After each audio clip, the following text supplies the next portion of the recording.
But இது ஒரு திடீர் பேச்சாயிருச்சு. என் பேர் நாகராஜன். பிறந்தது கேமரன் மலை தனராத்தா என்ற ஒரு சிறு நகரத்தில். என்னுடைய ஆரம்ப கல்வி இடைநிலை கல்வி முழுமையாக கேமரன் மலையிலே முடித்தேன்.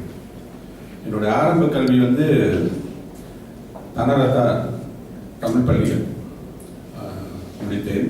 அதன் பிறகு சுல்தான் அஹமத் ஷா இடைநிலை பள்ளியில் அதே தனராத்தா முடித்து பிறகு 5ஆம் படிவத்தில் சிறந்த மாணவனாக தேர்ந்தெடுக்கப்பட்டதால் எனக்கு பஹாங் மாநில உபகார சம்பளத்துடன் மலேசிய தொழில்நுட்ப பல்கலைக்கழகத்தில் படிப்பதற்கு வாய்ப்பு அளிக்கப்பட்டது.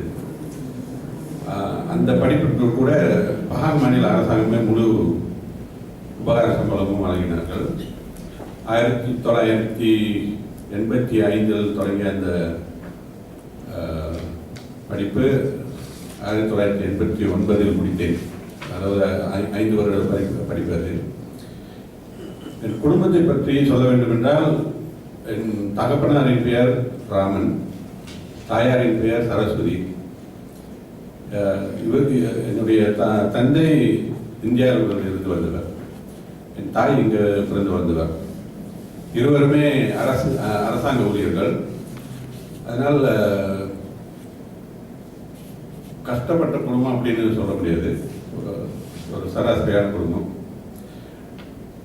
இருந்தாலும் கூட இந்த கல்வி பயிலும் காலத்தில் எனக்கென்று ஒரு கோட்பாடு இருந்தது.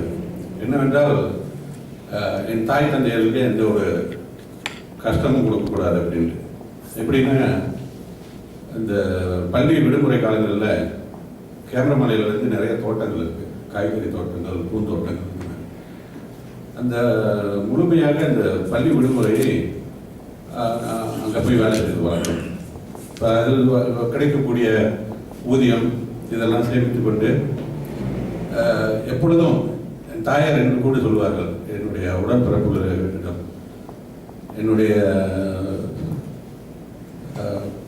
கை சட்டை பையில் அல்லது என்னுடைய மணிப்பரிசில் பார்த்தால் எப்பொழுதும் பணம் இருந்து கொண்டே இருக்கும் அப்படின்னு. அதுக்கு தகுந்த மாதிரி எனக்கு உபகார சம்பளமும் கிடைச்சதுனால அவங்களுக்கு எந்த ஒரு கஷ்டமும் இல்லாமல் என்னுடைய முழு படிப்பையும் படிப்பு முடிக்கக்கூடிய வாய்ப்பு கிடைத்தது. என்னுடைய உடன்பிறப்புகள் 6 பேர். நான் 5வது மகன். 2 அண்ணன்மார்கள், 2 அக்காமார்கள், ஒரு தமையன்.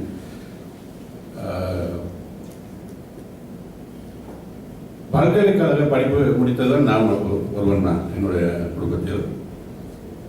கேமரமலையை பொறுத்த மட்டிலும் அங்குள்ள இந்தியர்கள் பெரும்பாலும் பொருளியல் ரீதியாக ஒரு நல்ல நிலைமையில் இருக்கக்கூடியவர்கள். அதனால் அங்கே வந்து இந்த கல்வி ரீதியிலும் சரி, பொருளாதார ரீதியிலும் சரி, நிறைய போட்டிகள் இருக்கும்.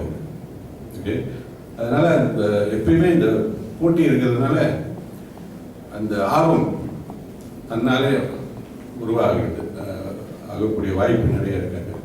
இன்னமும் கூட நம்மளுடைய மக்கள் அங்கே பொருளாதார நல்ல ஒரு நிலைமையில் இருக்கிறார்கள். இங்கே பார்த்தீர்கள் என்றால் எல்லா குடும்பத்திலையும் பல்கலைக்கழகம் வரைக்கும் படித்த பிள்ளைகள் நிறைய இருப்பார்கள். அதன் பிறகு என்னுடைய பல்கலைக்கழக படிப்பை முடித்த பிறகு முதலாக ஜோஹர் பாராம் அசோசியேட் என்ற ஒரு நிறுவனத்தில் வேலைக்கு சேர்ந்தேன்.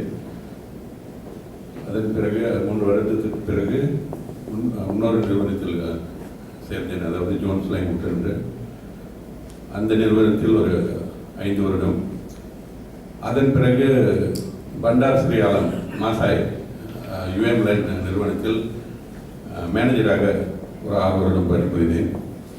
இந்த படிப்படிக்காக 3 நிறுவனத்தில் வேலை செய்து அழுத்து போச்சு. பேருக்கு தான் நம்ம கிராஜுவேட், ஒரு பையன் மதிக்க மாட்டாங்க. காலையில் 8 மணிக்கு போனோம்னா ஆஃபீஸ் பாய்க்கு கூட ஒரு நிம்மதி இருக்கும், ஆனால் நம்மளுக்கு நிம்மதி இருக்காது. பேருக்கு தான் டிகிரி மேனேஜர், ஆனால் வேலை நம்மளை தான் புளிக்க எடுத்துருவாங்க.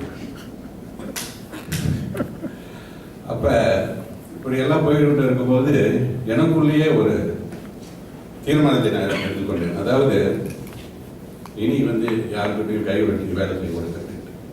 அந்த நேரத்தில் தான் என்னுடைய பார்ட்னர் டென்சன் அப்படி சிங்கப்பூர்லேருந்து ஒரு சீனர், அவர் வந்து எனக்கு உண்மையிலே அவர் கூட வேலை செய்வதற்காக தான் எனக்கு முதல்ல அனுப்பினார்.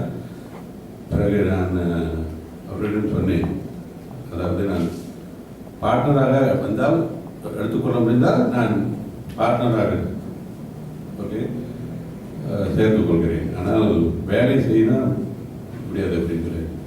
பிறகு நாங்கள் 2 பேருமே சேர்த்து இந்த HPA ஃபெசிலிட்டிஸ் மேனேஜ்மெண்ட் அப்படின்ற ஒரு நிறுவனத்தை நிறுவி ஏறக்குறைய 7 வருடமாக நாங்கள் செய்து கொண்டிருக்கின்றோம். இந்த நிறுவனம்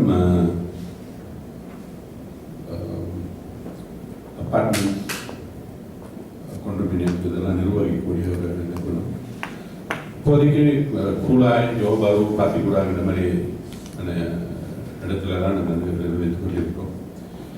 ஓகே, இந்த நிறுவனத்தை வந்து மென்மேலும்